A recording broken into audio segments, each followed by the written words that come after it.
Tabletopped will start after the following messages.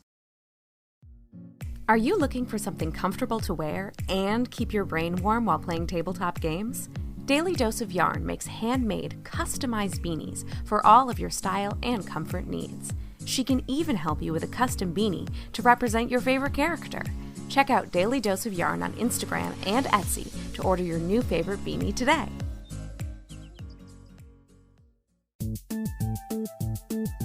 This is Josh. I'm Liwanika. And I'm Glenn. Tabletop Journeys is made up of a team of dedicated role players, storytellers, and friends. Together, we have more than 75 years of experience in countless role-playing game systems, and we love to share our passion with you. We formed Tabletop Journeys to do what we love, create epic adventures in fantastic lands with amazing people. We bring our player-driven, story-first game style to everything we do. And no matter what game world you're playing in, detailed settings, heroic characters, vibrant NPCs, and a focus on story over rules can make any campaign legendary. Be sure to subscribe to our podcast to check out our take on D&D 5e's core rules and ever-expanding content, and to explore other RPG systems and fresh new projects from indie content creators. Join the conversation and let us help you, player or storyteller, get the most out of your campaign's narrative, player characters, and NPCs. You can also find our original content and rule supplements by searching for Tabletop Journeys on DM's Guild, Kickstarter, and wherever you listen to podcasts.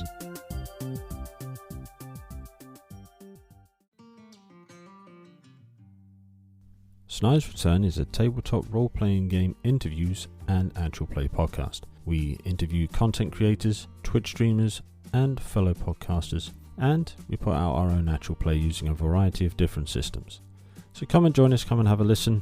You can find us on Twitter at Return Snyder. You can find us on Instagram, Facebook, or check out our website at www.snydersreturn.squarespace.com.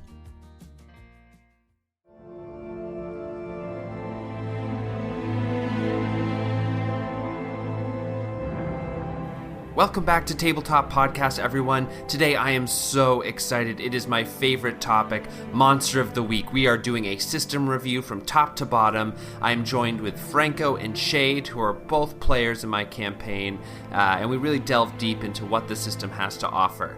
A little bit of housekeeping, though. Next week we have an interview you will not want to miss. The creator of Monster of the Week himself, Michael Sands, is coming on the podcast to talk about the system, about his view of TTRPGs, and some upcoming projects he has, so you're not going to want to miss that. Some other things that are happening in tabletop land: we have a website now, tabletopdpod.com. Head over there if you can, because we have episode lists, we have a link to our Twitter, and we also have a new Patreon page set up if you want to support the show. There's some extra content that you can get by joining, so feel free to take a look at that. All right, everyone, here's the episode. Hey everyone, welcome back to another episode of Tabletop. Today we are talking about, my favorite subject, my favorite TTRPG, Monster of the Week. We're going to start deep diving into this Powered by the Apocalypse system with my two most favoritist monster hunters, Shade and Franco. Shade and Franco, do you guys want to introduce yourself? It's been a little while since we've heard you on the pod. Hi, I'm Franco. I mean Shade. Good to see you. That's not confusing. And Franco doesn't introduce himself. Hi, Franco. No, I'm here. Yeah, it's me. It's Franco. In typical Franco fashion, he's like, "Nah, I'm not gonna introduce myself." No, don't worry about it. I'm good. Yeah, it's fine. So Shade, Franco, you both played in my Lakewood campaign, which was a year-long Monster of the Week campaign. We had a ton of fun. It was a blast. I think I had a ton of fun. But today we're going to be using that kind of campaign as a reference to talk about the system, the actual kind of playing TTRPG system, Monster of the Week, with its faults, its amazing successes. I'm not super unbiased on this. I just love it so much. So you guys will probably have to rein me in at some points. But if you were to describe this system, how would you? And let's start with Franco, and then we'll move to Shade. So Franco, how would you describe Monster of the Week? I guess it's like it's very much a shared storytelling sort of, I don't know, system. Like I found like the collaborative elements of it very very interesting and like refreshing as well. And then there were some things about that I guess it wasn't that I didn't like, it was more that I wasn't used to, and so I instinctively resisted. But yeah, I guess I would describe it like you're sort of like, I don't know, you're building the world together, and I think that's what a lot of, the Powered by the Apocalypse systems are set up to do. And I don't know. Do you want me to describe the themes as well? No, we'll get to that in a second too. Yeah. Shade, what's your kind of first pass at what this system is and your first impressions? Yeah, I think that it's unique player characters in a shared story. In a way that some other TTRPGs maybe don't quite hit. Or it hits differently for those aspects. So your characters always feel very unique. They are the archetypes of what they are, and the story, as Franco was saying, is collaborative. So there is a lot of give and take for the world building, which is really fun. Yeah, I have to agree with that. I think that a couple things that you guys said that really jump out in my kind of first description of it, I guess, is that it is all about collaboration in a really fun way that a lot of other TTRPGs that I've played aren't as allowing of. And like you said, Shade, every single character gets to feel like the epitome of that character, whereas in like Pathfinder or other games, you might play in a group full of warlocks or a group full of wizards, or maybe there's two fighters in a party. There can only ever be one archetype in each group, and that really makes it like, I am the greatest expert of monsters, kind of thing.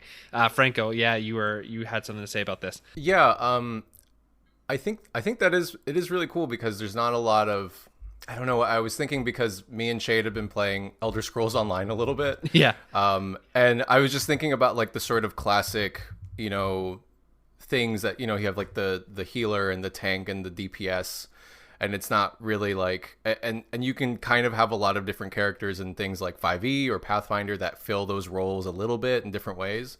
And then in Monster of the Week, it's just like, no, we're just talking about tropes. We're talking about like story mechanics, and we're talking about like things like that. And I know that Monster of the Week isn't the only one that does it that way. Like you can only have one like chosen, and you can only have one hex or whatever it is. Yeah. And then that's kind of the same in the other systems as well.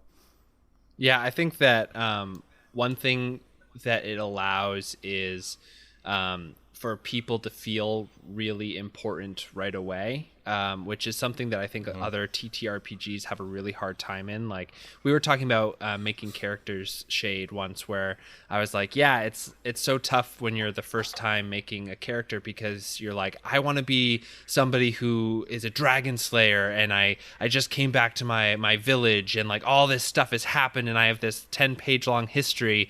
And then the DM's like, but you're level 1, so you're a farmer. In this game, it's not like that, really. Yeah, I would agree. One of the advantages to, and as Franco was saying, it's not just Monster of the Week. Actually, a lot of Powered by the Apocalypse games tend to have these kinds of features. But there's less of a power creep in some respects. And that sounds, maybe less fun, because who doesn't love to think about, oh man, okay, in Dungeons & Dragons, I'm going to get up to level 20, and I'm going to have all of this stuff, and you know what, I'm going to multi-class, and I'm just going to really munchkin this as much as I possibly can. Mm-hmm. Yeah. But you can still do that a little bit in Monster of the Week. I certainly did, but you needed to, though. You were getting crushed. I really did. You get experience through failure, and I failed constantly. But it's such a good system. It's too. such a good Yeah. mechanic, essentially, of like, hey, you're actually not good enough to do this, and you learn through failure is such a smart way Yeah. to give it XP. But on top of all of that, you know, even at the end of my character's arc, I wouldn't say, you know, he picked up a couple of tricks here and there, but he wasn't vastly different than he was at the beginning. Yeah. And that's one of the important things for making those characters feel kind of special, because the growth is limited, but really your power is, what does the narrative necessitate, and how can you justify that in the moves? Yeah, I think that one of the coolest parts about this system is that it takes the player's skill as a storyteller as one of your superpowers, essentially. Like, if you can approach things with an interesting bent, and you do it in a cool way, and you're accepting of the hardships and failure that might come with it, and you're like really trying to tell a cool story, it actually, like you said, it doesn't matter if you are the chosen, who's going to be somebody who has a little extra oomph when it comes to combat, like a little more hardy, kind of the Buffy of the Monster of the Week genre, or if you're the mundane, you're like the Scooby Gang just with a flashlight in the house. Like, it actually doesn't matter as long as you can tell your role really well. And I think that that's another way that this system really shines, is it doesn't take a class of like, this is what you can and can't do. It's this is how you're going to be able to tell a story, and like what your storytelling skills are going to be really put into depending on what character you pick. So cool. Well, going back to a little bit of what Shade was talking about with like you're kind of accumulating these skills as you are leveling up, but like, yeah, they never felt super overpowered either. Yeah. Like it's just you just have a new set of like storytelling things, and maybe they're even developing out of your character and stuff. Like when we were with my character Carmen, who was like getting the spell slinger stuff like on top of her The spooky stuff, I kept forgetting what it was called. But I was even thinking where it's like, it doesn't even feel overpowered because Shade picked up a skill to like teleport, but it was not perfect. Like it almost never worked exactly like it should. Canonically, it only worked twice. It's so good. Yeah. It Like, worked it only worked exactly as you exactly. It's like, as intended, it worked twice. Yeah. But I love that it's such a powerful thing on paper, and then when you like read closer, you're just like, oh, okay, this is like for nonsense. Like I just love the fact that like the system sort of encourages, or not encourages, but it doesn't punish failure. It doesn't punish failure as far as like the story. It punishes failure like it just makes things interesting in a different way. Yeah, totally. And I think that is the biggest achievement of the Powered by the Apocalypse framework that it uses. And I think that because I've played other Powered by the Apocalypse at this point, and I didn't like them as much as Monster of the Week, because Monster of the Week has so totally distilled, because the book, to learn how to play, you really need like two like reference sheets, and that's it. You need the GM sort of like, or it's called the Keeper, but the Keeper sheet just has sort of the basic, like what move relies on what traits, and some basic monster moves on the back that you can always have in your back pocket. And the players need their character sheet so that they can update it and like kind of see what they can do. But otherwise, it's so rules permissive that you can really tell any kind of story you want. Like, I know that you're supposed to walk into these games with nothing planned, but I wanted to tell kind of a specific story, and so I had some general beats I wanted to hit when I would come into a campaign. And I still think, and correct me if I'm wrong, but it worked fairly flawless. Like, I don't think we ever hit like a huge speed bump where it was like, man, this campaign is off the rails. This is not recovering. We have to like stop for a second. Well, yeah, I imagine like it's called Monster of the Week, so you have to like prepare these monsters. Yeah. Whereas I've read Apocalypse World, and you sort of create threats that are sort of exist in the sorry, I don't know the word in English. It's like around the surroundings, like like in the surroundings, and if you go the farther away you get from your home base, like this is where you encounter trouble. But like the fact that Lakewood, your setting, was so integral to us, be like, I need to protect this place, please. This little town, yeah. It's like, yeah, you're supposed to be like, the monster of the week thing is like you're being hit by the monster of the week like every week. Yeah, and longer. We should also like talk about that this system comes out of just like what must be a deep love of monster of the week genre fiction, because everything just started pushing you guys towards that. Like, I had to make a monster, of course, and the monster has motivations and it's going to do whatever it's going to do.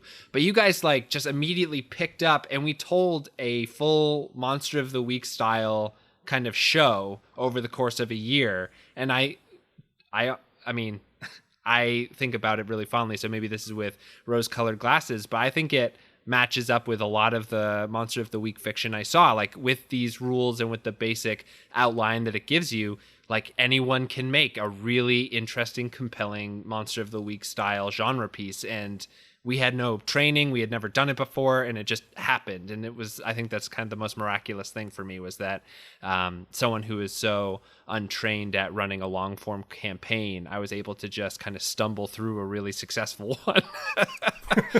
Yeah, I mean, I would agree wholeheartedly. I think that the tools that you're given are really well thought out for making it feel like your Buffy the Vampire Slayer, your Supernatural, or even, something more like more modern, The Witcher on Netflix. Totally. Boy, I am showing an age. But anyway, X-Files. Some of the shows that the kids watch these days. yeah. All those kids are talking about The Kids Witcher, love right? The Witcher. Yeah, they just love it. They just love Geralt. Yeah, right. And tossing coins at him. Anyway, but the the tools are there to facilitate that. And one of the great things from a player perspective as well is the game is constantly driving you towards one of two conclusions for your character. Yeah. Either you are going to make it to the last episode, or you're going to retire to safety, or you're going to die a horrible death. And all three of those are so perfectly built into that genre of Monster of the Week. And I mean, it's really in the system. It's the leveling progression. One of the leveling options is retire to safety. Yeah, like your character. Yeah, it's like your character just has seen enough, and because they're such a high level, it probably means that they've taken a lot of like trauma at that point, because they've just experienced a lot of failures in the dice rolls. And what failure means in Monster of the Week is that the GM or the keeper gets to narrate what happens, and it's all about playing for narration power. So like, if a monster is bearing down on you and someone's like, I whip out my shotgun and I try to shoot him with the bullet, and I'm like, okay, roll a use force roll. You roll it, you fail the roll, the gun jams. I get to narrate that. The gun jams, the monster falls down on you, grabs the weapon and just bends it out of shape. And now you have a monster on you and no weapon. And like, that is how the game is really built to use failure as a way to drive the plot into more and more exciting situations, but also put these characters through the ringer.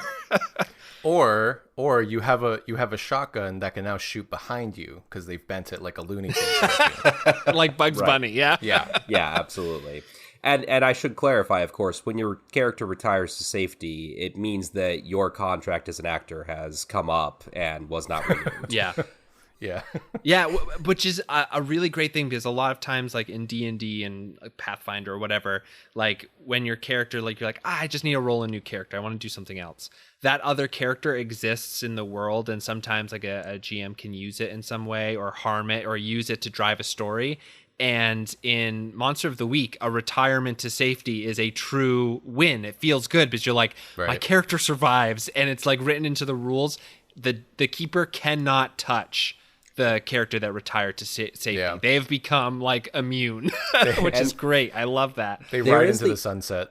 Right. And yeah, exactly. There's the opposite of that too, where if you're the monstrous or I think the spooky as well, both of these playbooks, if you go down the path of villainy, essentially, your keeper gets to eventually take that sheet and go, well, your character's retired to me, so it is now something I get to play with, which is it's the next monster of the week, which is such a cool concept as well.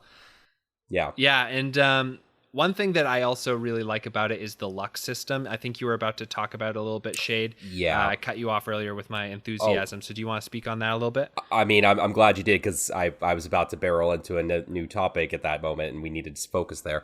But luck is a really fun system. Everyone has luck points, and you can spend them to essentially, well, not to essentially, you can spend them so that it's a full success on your roll, which means that you get to narrate that fully in that moment and get to do something extra with your move, which is always a good thing. It's your crit success.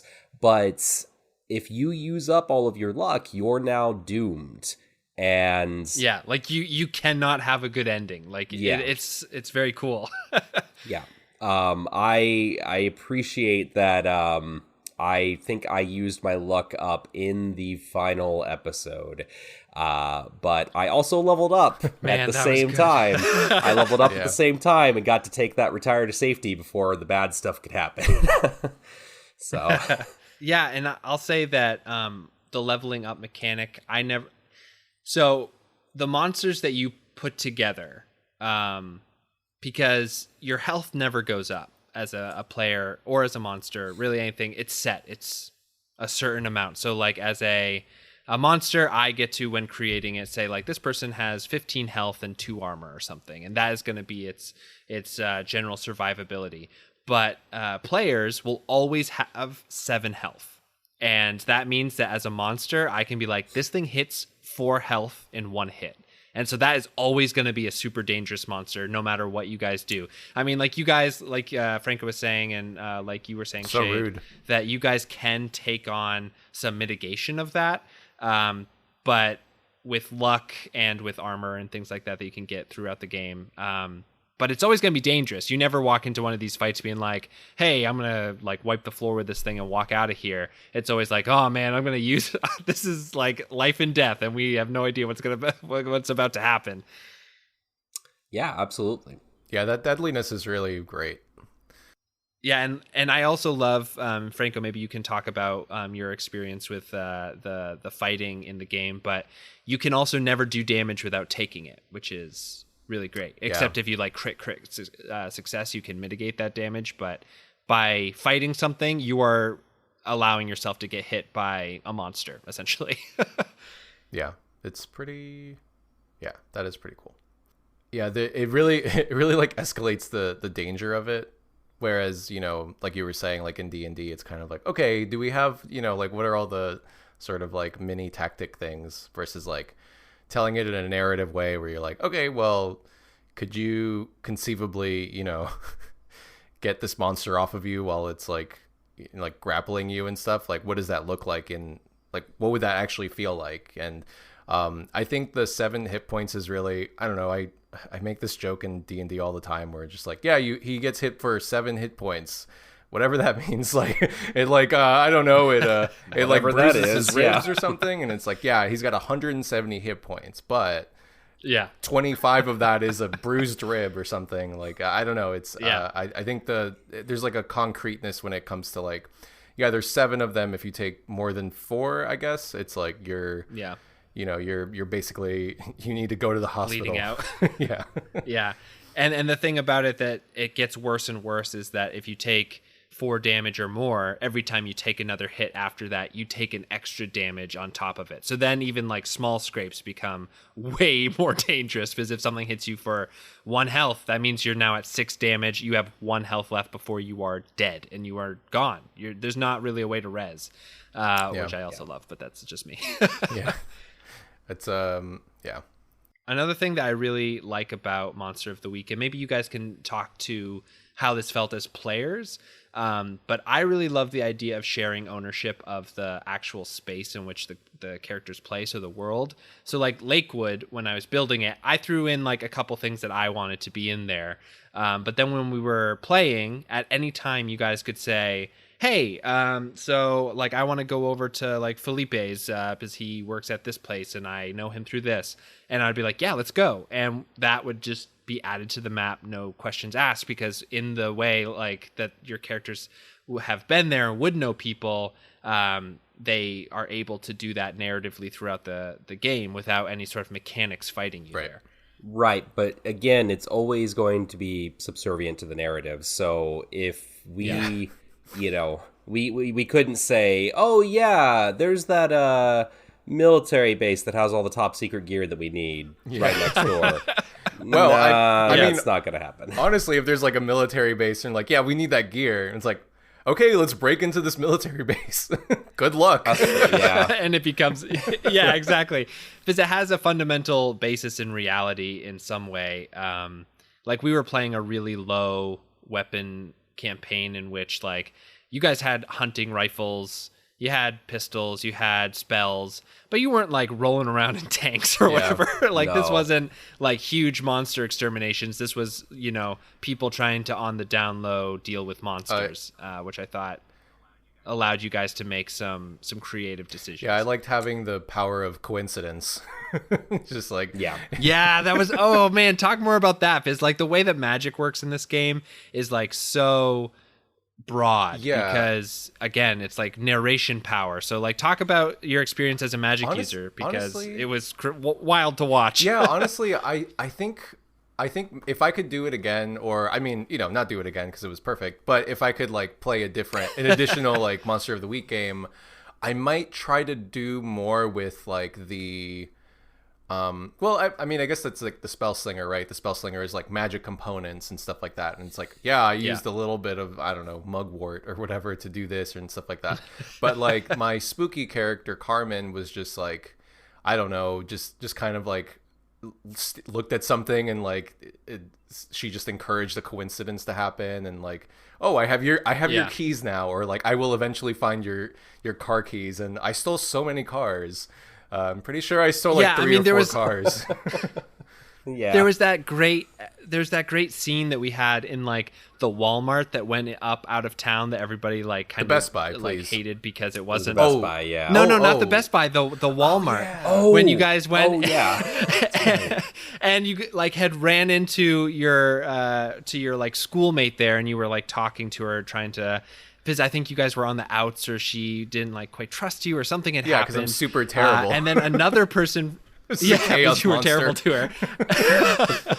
And then another person who was like trying to romance you, but was also just a horrible fuckboy, like came up and like was being an asshole, and you just caused like a bunch of frozen turkeys to like fall out of like a freezer and like just ruin his day as a manager, but also steal his keys or whatever. It was amazing. It was so good. I think another thing about Monster of the Week is that you taught as a very pointed lesson. I don't know if you did it on purpose, but it felt like you did, where it's like I went into it just being like, this is Carmen. She's a fucking chaos monster. And then you're like, hey, if you keep doing magic, people are going to get mad at you. And then they did. And like, you know what? That's very realistic, and I love it. And it's also built into the spooky a little bit, because every time you use luck, a spooky has like negative emotional like urges, I guess, that some of the power is being drawn from. And so if you kind of overuse your power, and that's symbolized by using some of your luck, then you as a narrator, I'm able to be like, a pang of jealousy comes up, and you like desire Jack's sword. It's the only thing that matters to you. And then narratively, it's like, okay, I have to do that and solve that. And to kind of further encourage you, a bunch of negative stuff is like put on you mechanically until you do it. So it's like very cool. I like that. Yeah, that is very fun. I guess on the flip side of that too, I did a little bit want to. I wish we had a few more episodes with Carmen as the mundane when she loses her powers. Spoiler alert for this campaign that nobody will hear about ever again. But like, like playing as a non-magical character was also very fun. Like there's just like the mundane playbook is just so, I don't know, fascinating because you're just doing all this. It's so tropey. But I know it's so tropey in the very best way, in that whereas you don't have like military might that like the chosen or the wronged who's just devoted themselves to being a kick-ass killing machine would have, or like the arcane or knowledge of like the expert who's devoted themselves to studying monsters or like able to use magic. Like literal mundane characters in this game are just able to be like, hey, I'm really scared too, but you're like me, we're both gonna be like torn apart by monsters, we should run away. And then the like NPCs will be like, yeah, you're right. Like they just auto like trust you because you're also a normal person in a horrible situation, which I think is such a fun way to think about that. It's a great way to rescue all the bystanders. Yeah. And I mean, rescuing the bystanders is half the battle of these games as well. I don't know. Have either of you ever played Zombies Ate My Neighbor? No. Zombies Ate My Neighbors, No. rather. Classic video game from back in the SNES Sega generation. Again, kids, I'm old. Anyway, it's great because you're playing as one of two teens and you're running around, and the whole goal of that game is to rack up points by killing monsters, but more importantly, you have to save 10 neighbors in these various levels each time. And sometimes they can turn into monsters, some other times they just die. And they're oblivious to all these fucking zombies running around, or that's definitely a werewolf that just jumped on top of that trampoline over there. And they're just, they're just out there grilling burgers and whatever. And that is captured in Monster of the Week as well, or at least there's kind of an encouragement to have some of that, I think. Yeah. Because the rest of the world shouldn't fully be aware of, oh yeah, there are things that go bump in the night. That's why your player characters exist. They exist because they're special enough to have figured that out in the world. Yeah, it's in the rule book, again, very well written rule book too, just fun to read, which I think is so hard to get out of a technical manual. Just like reading it from cover to cover, it actually made me laugh a couple times. It makes you kind of excited to play just because of how kind of narratively the rules are written. But it says in there like, hey, every NPC is a real person. Like don't just say it's Oogle McBoobleson. It is like Claire Montgomery. She has 2 kids and she's a single mother. She works 12 hours a day to make ends meet for her kids. They go to kindergarten. And right now she is in a burning building because like a fire elemental is like trying to scorch this building down where the person it used to be died.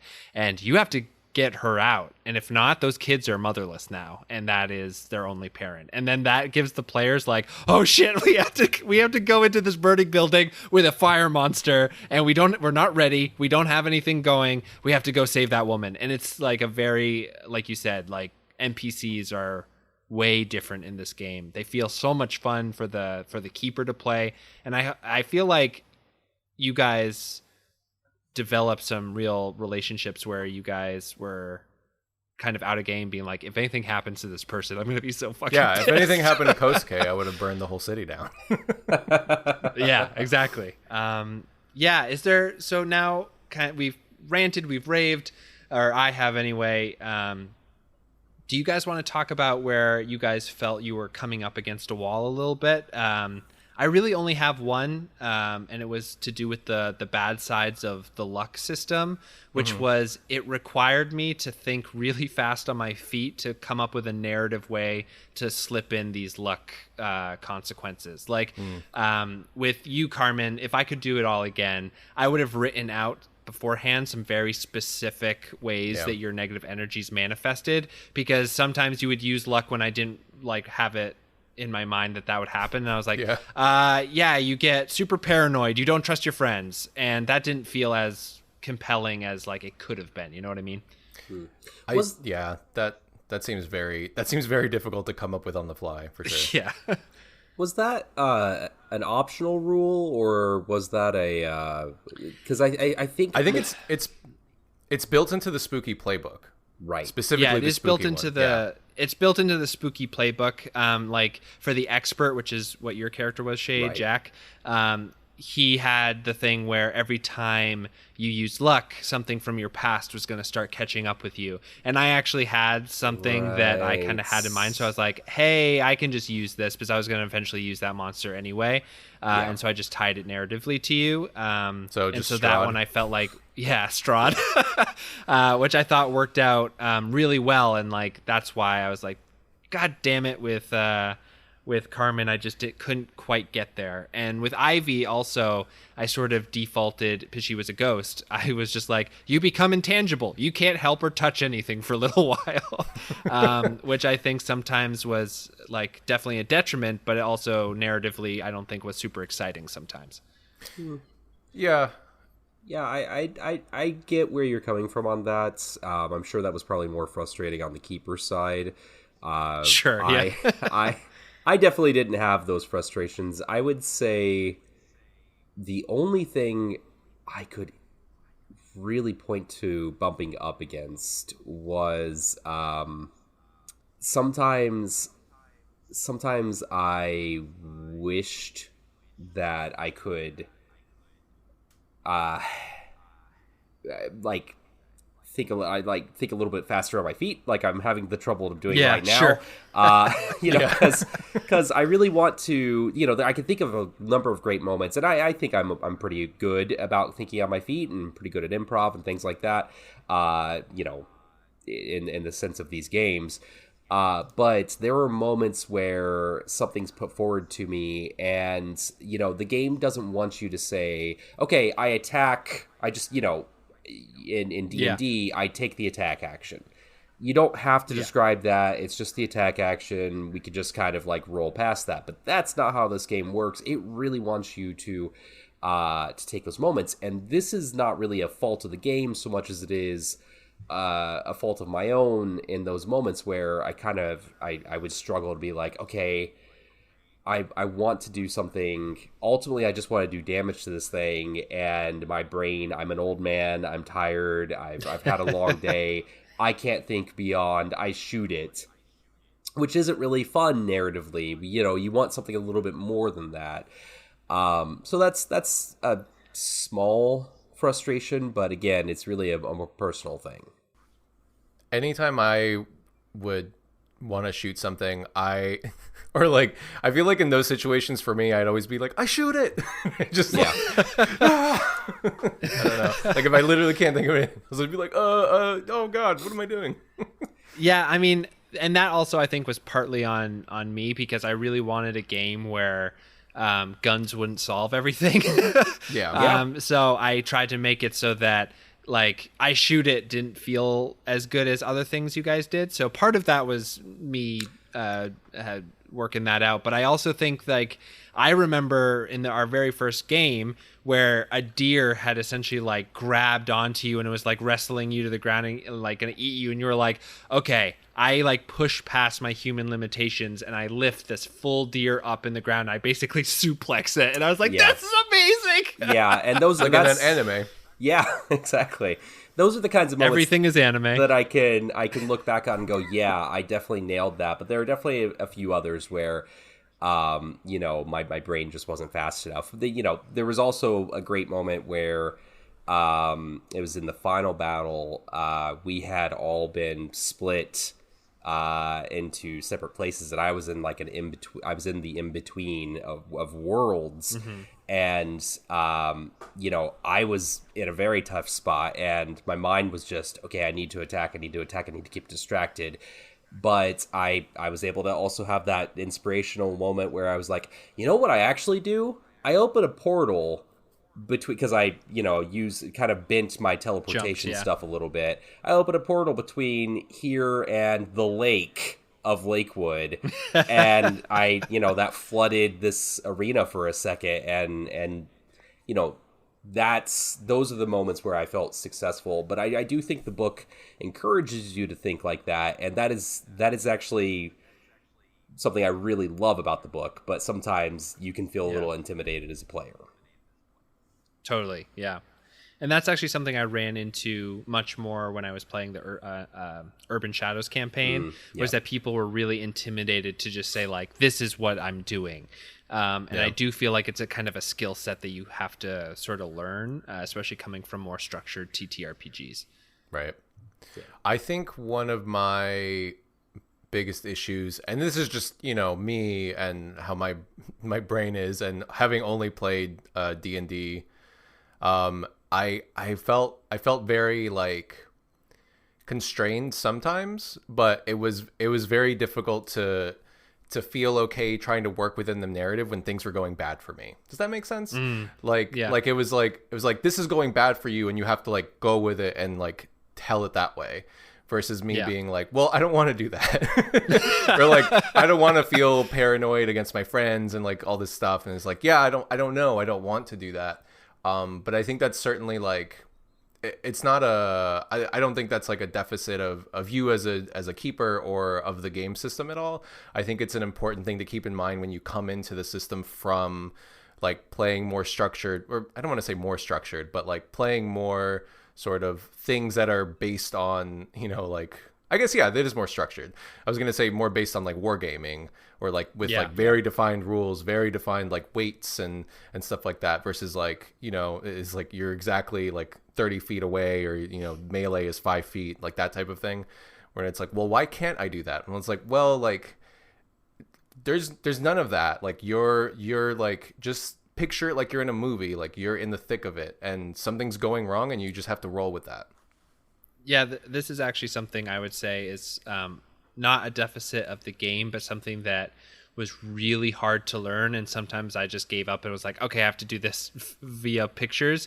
Is that since it is so heavily reliant on theater of the mind, there are moments where I remember trying to set up like an interesting puzzle or something that you guys could do. And I remember people being like, okay, can you just like draw this out? I have no idea what you're saying. And I was like, yeah, I can, because it's a little bit harder to like put those things out there when you're just describing it, especially if you're sort of doing so flexibly so that people can alter the story constantly. Very difficult. And I would say that that's probably the hardest thing that I ran up against as well, was just like, how do I explain this clear enough that they don't have to, you know, do a little sketch on their notepads. I sketched. Yeah. I think we all did. I think I had to sometimes. Yeah, I think that part even like gets me when I play D&D, and I'm like, if I'm running D&D, when I was running D&D for some people recently, and they were just like, could you just draw this? I was just like, yeah, sorry, I didn't want to like get all the minis out and like start this combat or whatever. It's like, I just kind of wanted to like roll through it. You're just fighting a bunch of spiders. Like, let's just go, you know, like it's fine. Right. I mean, it's not fine. You're fighting a bunch of spiders. That's not fine, Franco. Well, they were mechanical spiders, so it's. Oh, okay. You know, that's, yeah, absolutely. They're not nasty. Yeah. They'll shred you and rend you apart, but they're not really doing it out of actual hunger, so that's good. Malice. Yeah, they're not icky. Right, exactly. I just want to talk a little bit about the monsters of Monster of the Week before we go into sort of like tips, tricks, and advice for how to run this game. Monsters, I felt like, I don't know about you guys, because we've all run D&D stuff quite often. Monsters in D&D are very prescribed. Even when you homebrew, you kind of have to constrain them into like how a D&D monster kind of functions, with like how many actions they have, all that kind of stuff. When you're making a Monster of the Week monster, you get to make as many custom moves as you want. You can make it as dangerous as you want. There really is nothing constraining you. And I felt like I had so much fun running these things that oftentimes were kind of like Jaws. You guys didn't see them or didn't know what they were, but you knew something was coming and you had to kind of figure them out. And I got to like piecemeal feed you different things that I had created for them so that you guys could slowly grow like the dread of having to take this thing down later on. How did you guys feel about the monsters in Monster of the Week? Did they feel good to fight? Like what was your experience with them? Yeah, I think that they felt fantastic fights just because they could, so actually a really good parallel here is Strahd. My character, Yeah. my character was a continuation. I'm sure I've said this before on the podcast, but I had just ended a campaign in a Curse of Strahd module that I was not anticipating playing. I was thinking it was going to be something else, a homebrew thing, and it ended up being Curse of Strahd, which was a lot of fun. And my character is meant to be kind of a planeswalker kind of character, and you had said you wanted to do Monster Week, and I was like, I thought I was going to play longer because I wasn't expecting that to be Curse of Strahd. I'd love it if this character can come over, and you allowed me to do that, and you brought a piece of Strahd with me without my knowing. That was the doom on my luck radar. And when he presented himself, you made it very much your own version of him, because it was a fracture of Strahd. It wasn't our good friend Daniel, who ran a fantastic Curse of Strahd 5e campaign. It wasn't his Strahd, but it was a piece of him, so he had some different things going on. But I got to fight Strahd in both systems. Yeah. And the big difference was in 5e, Franco can attest to this. I don't usually try and like power game anything, but we were given a chance to really kind of like collaboratively plan for our assault on Strahd in the Curse of Strahd campaign, and I went hard on that. I sent everyone like a 2-page, this is what I think we need to do, this is how we need to do it, because I totally forgot about that. Not about to fucking have my character die in fucking Barovia. Wasn't gonna happen. I wasn't gonna have Senfi Silverdew tragically died after her sister was killed in the very first session. Yeah, the surprise session too. I went hard on that. And we did, obviously have to improvise in the end of it. But the movements of Strahd in 5th edition were so, there are very specific things he can do. You can kind of improv as a DM to do some new fun things. You can throw a few things in there, but this is the stat block. This is what you run.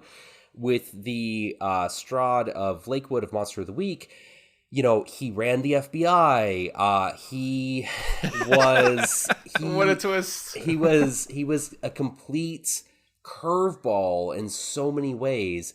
And when it came down to the fight with him, it wasn't, we were taking him back to Barovia in a worlds between worlds kind of thing. And I could see his essence, his aura pulsating out of Barovia, and I could see this guy who had helped us get to this point. He actually came to us and asked for help, and I know he had moves because we saw him kill some people and we saw him fight monsters.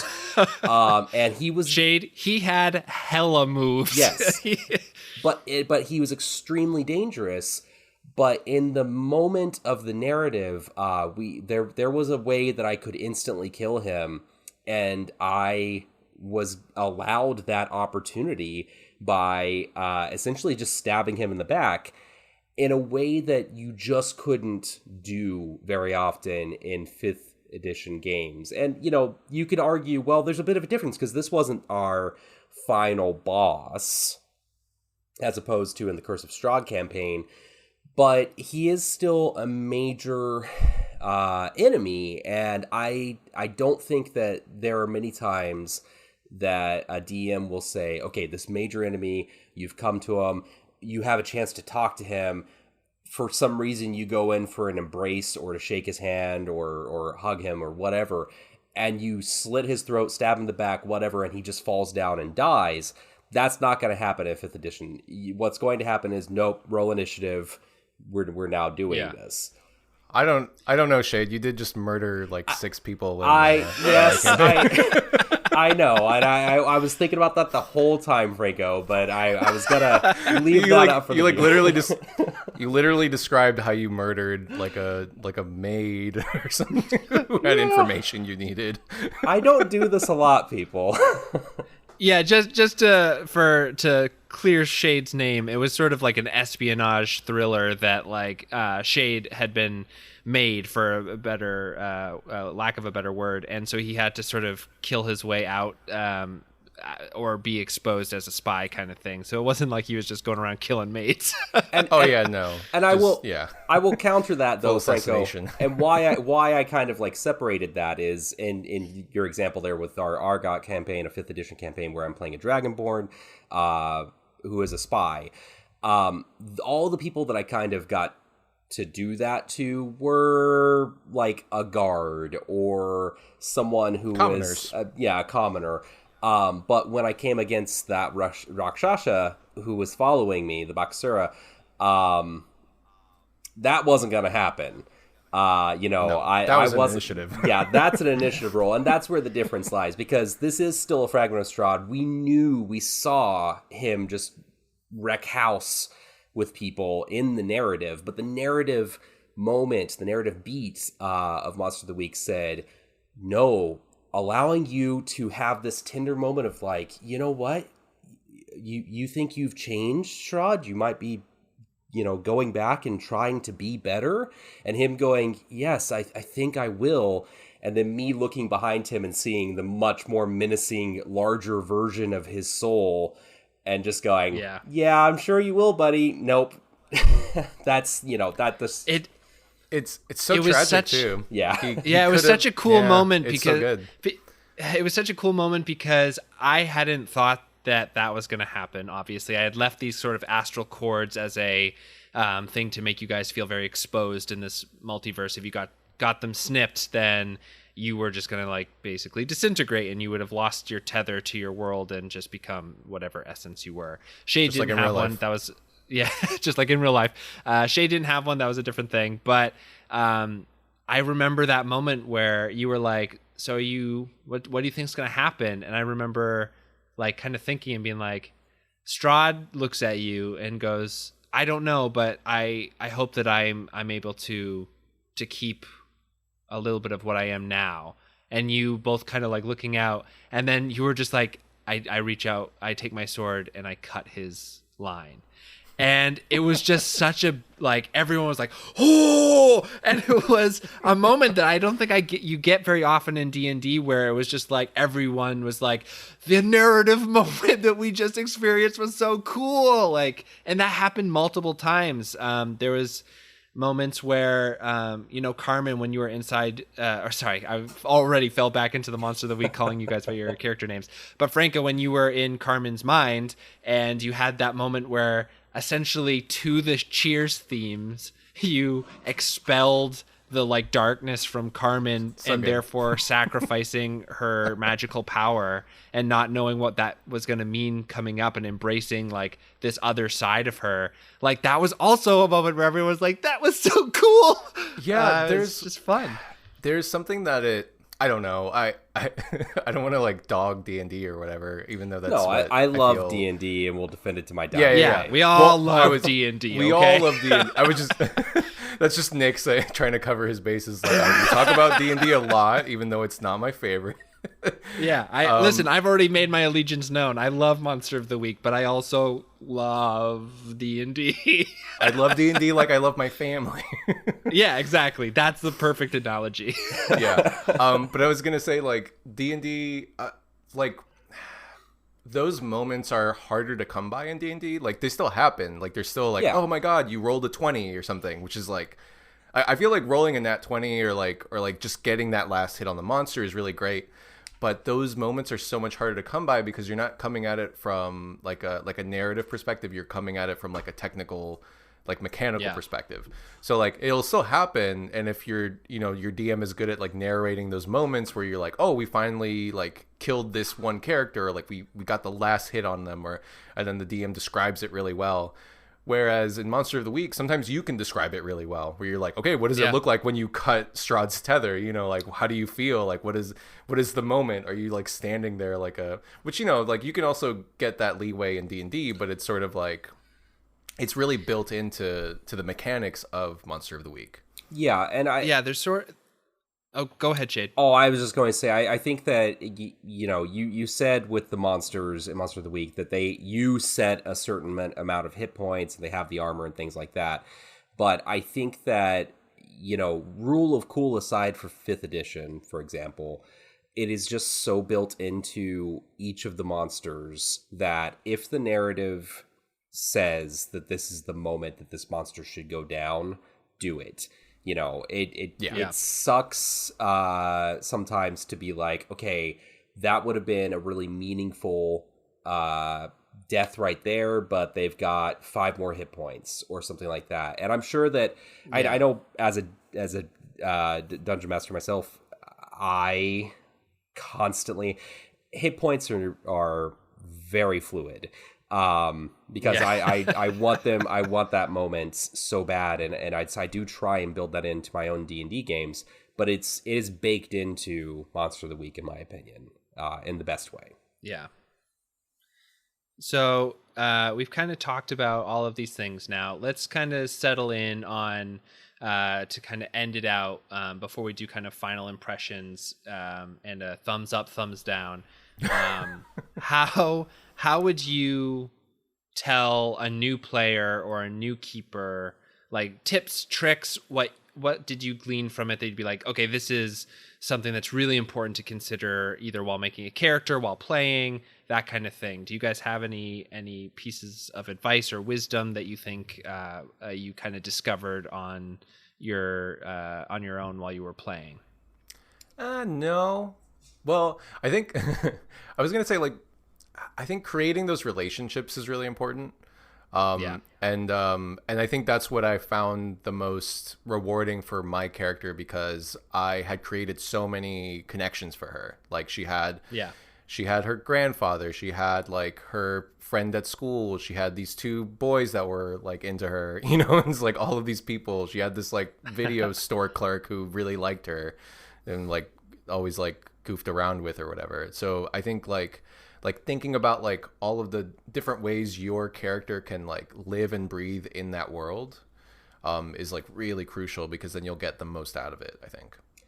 Yeah, I totally second that. Yeah. I would third it as well. Build a home. That's something you should probably do in every game, no matter what the system is. But I think, again, with Monster of the Week, the home is important, and that doesn't have to be one location. God, I really have never watched. I think I've watched maybe one episode of Supernatural, but if I'm not mistaken, their home is their car.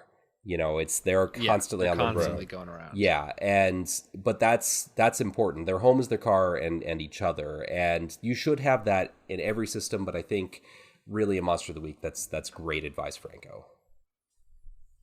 Yeah, for me, the 2 pieces of advice is that don't be afraid to create, and that is for every single party in the game. Like, I remember Jackie was like, what's over there? Mildred's dildo emporium or whatever. And that became like a huge plot center of the town, where Mildred became like this person who, it started off as a joke, but then she was like the head witch of this coven that was like going to help Carmen with yeah, exactly, with the evil power or whatever that was trapped inside of her. And then all of these like little things, like a bed and breakfast became a place not only that I created for Strahd to have some victims, but also later became a place where like Ivy's parents like left town because she had died and her ghost was like searching for them, and they left forever and she never saw them again. It became a huge plot place. Yeah. So everyone should feel really empowered at any time to create.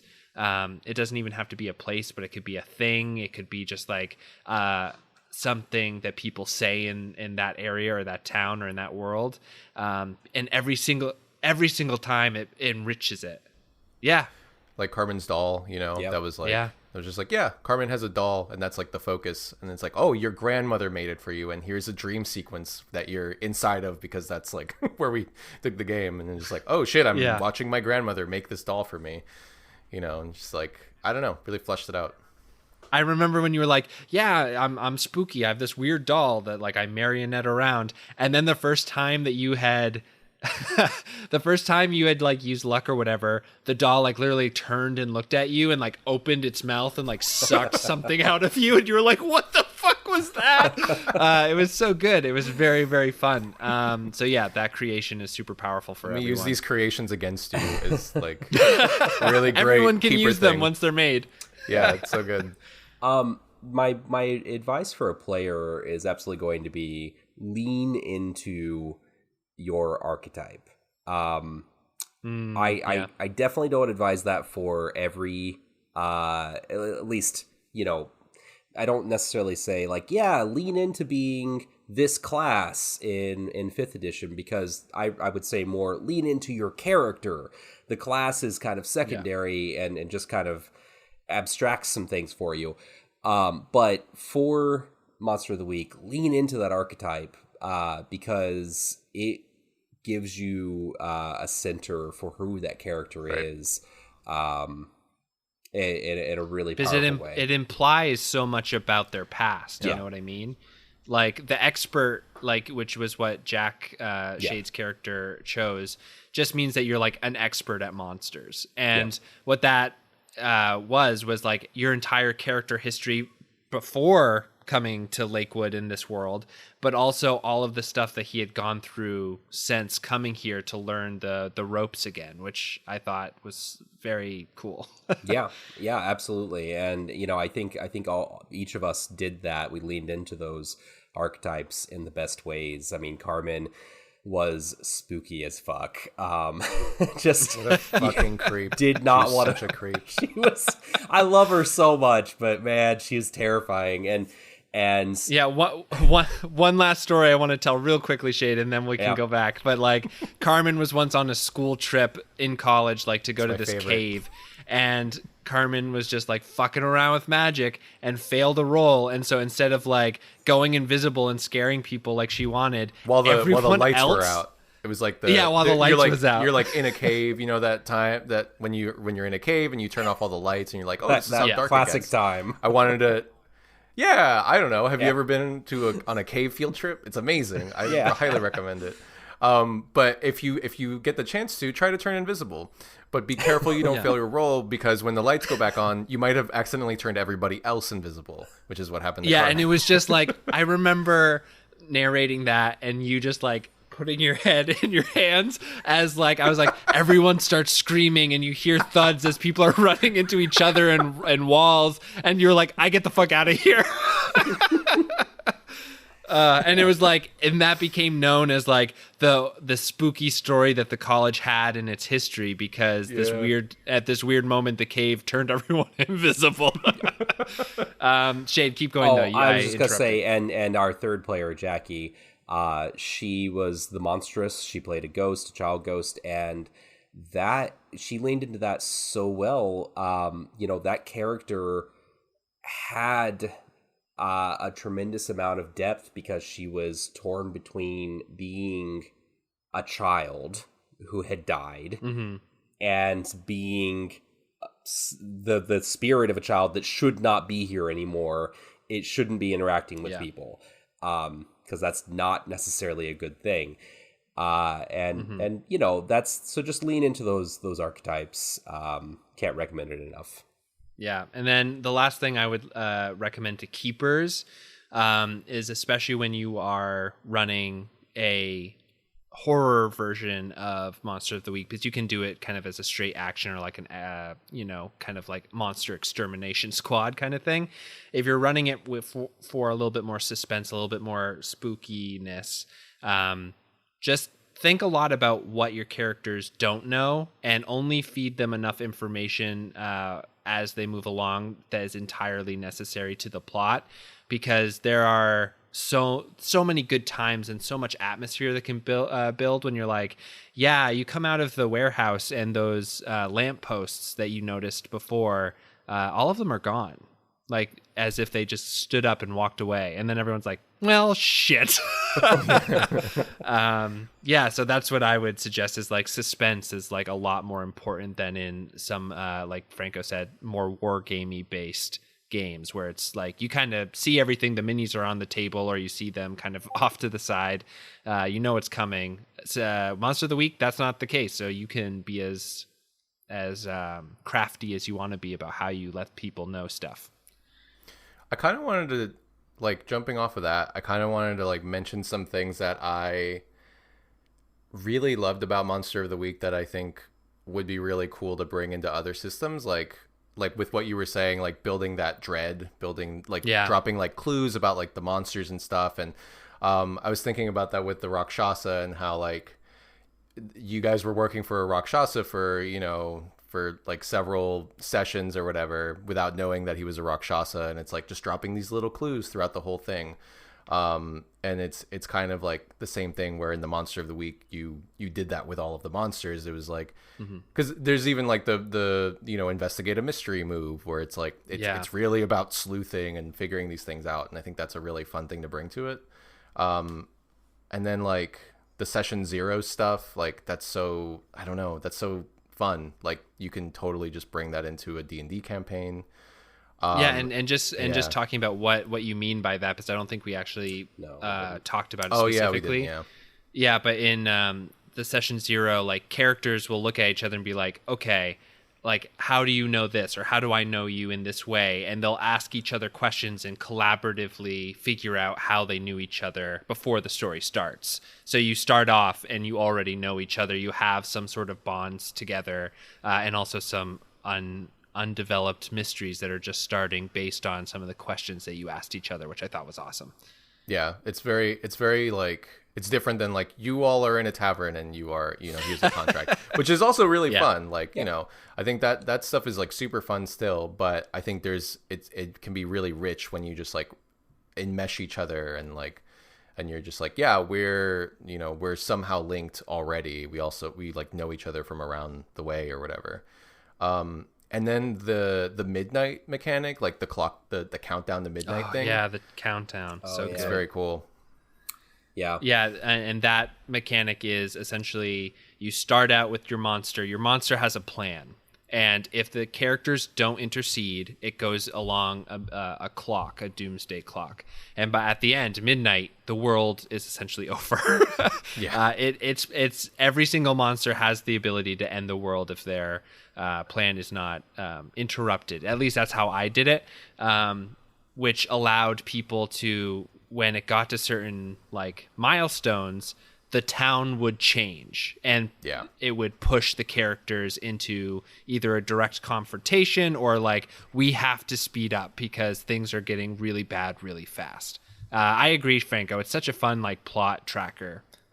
Very cool. For sure. Yeah. All right. Well, I think we're getting to the end here.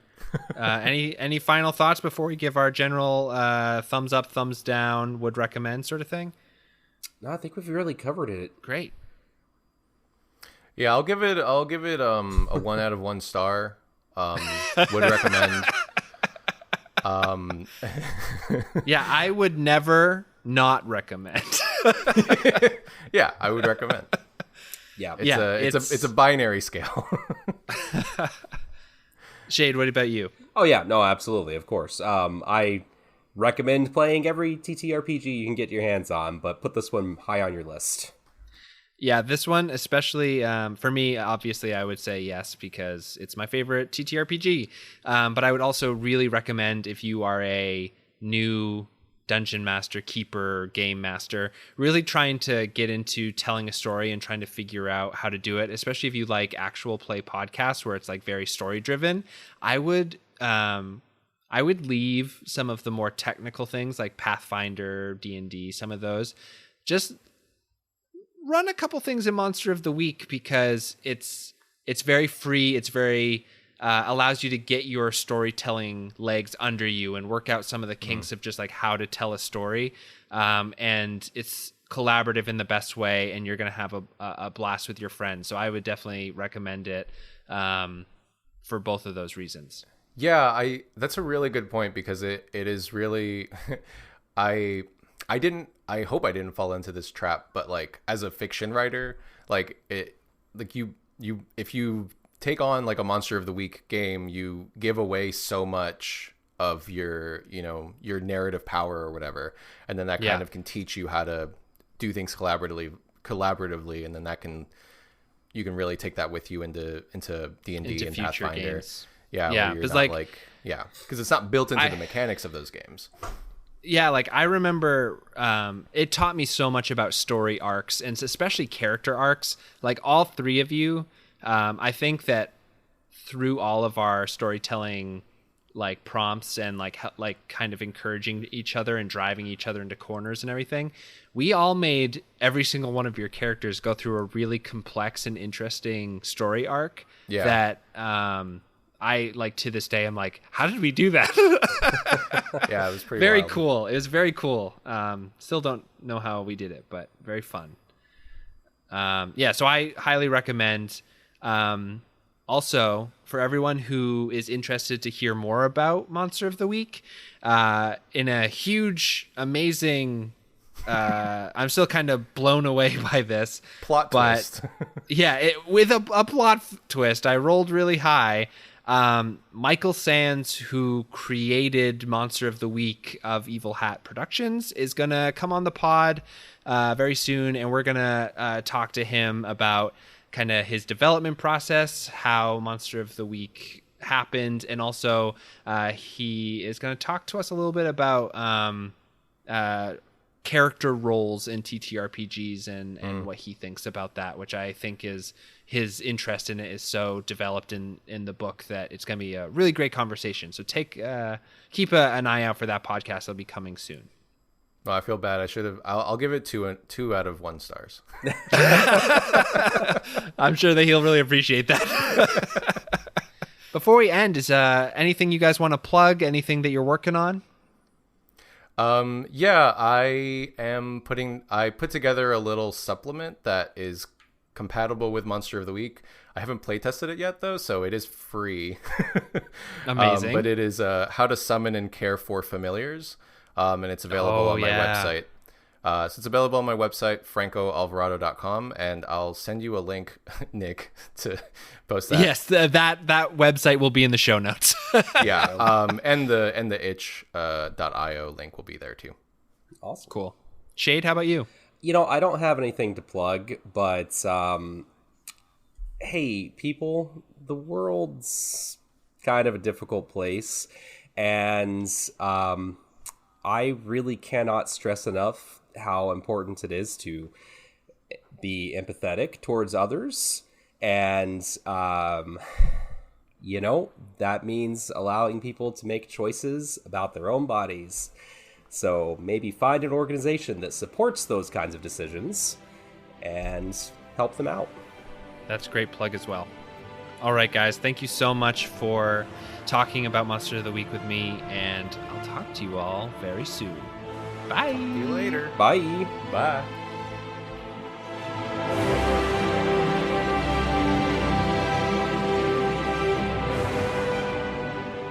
Well, there you have it, everyone. Monster of the Week in all of its glory. I hope you all have a little bit more of an understanding about why I think this system is so special, and I hope you give it a try yourself. If you want to hear more about Monster of the Week, subscribe to the podcast, because next week, Michael Sands, the creator, is coming on to talk to us about TTRPG design, what he was thinking about when he developed Monster of the Week, and some of the projects he has coming up. It's an awesome episode, and I can't wait for you all to hear it.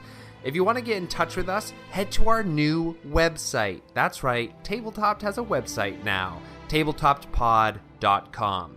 Head there, you can get in contact with us, you can get an episode list, you can even go to our Patreon page if you want to support the podcast.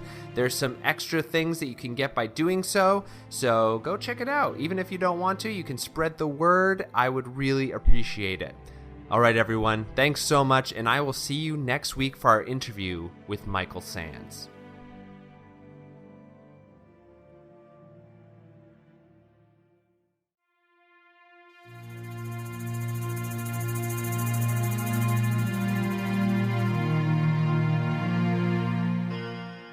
In a world headed for disaster, 5 strangers with mysterious pasts are thrown together by the winds of fate to try to stop the unseen forces that threaten to destroy their world. Join Craval, a dragonborn with no memory and no past, who is the first of the barbarians of the mountains to be seen in 1,000 years. Cotter, a penniless paladin, running from something or someone in his past. No one, the only tiefling monk the kingdom has ever seen, who has been expelled from his monastery for reasons he has not revealed. Adri, his monastic companion, who hides some deep dark secret she cannot reveal. And Arlen, once a simple farmer, until some mysterious event manifested sorceress powers in him. They must travel the length and breadth of the kingdom of Faroe, searching for the disparate clues that will help them unravel the mystery of the failing of their land, while trying to hold together the unraveling threads of society's weave, threatening to come apart at any moment.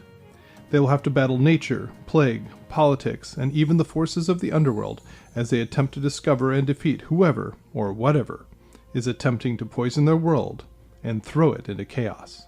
Relic of the Past is a novel-length story told via a clean, custom, 5th edition Dungeons & Dragons game.